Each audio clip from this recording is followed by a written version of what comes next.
So today we will learn how to install Unity 6. So firstly we'll type install Unity Hub on Google, and we go to the second link and we can click download Unity for Windows. Now here the hub will start installing. Since I have it already, I'll cancel the download.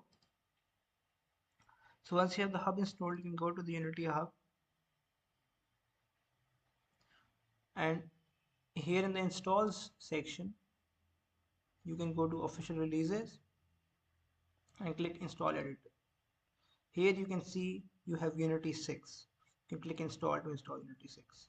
You can select any uh, modules you want to add. So I don't want any modules, so I skip that part and click install, and you can now see that it's installing. So it's that simple. Hope you like the video.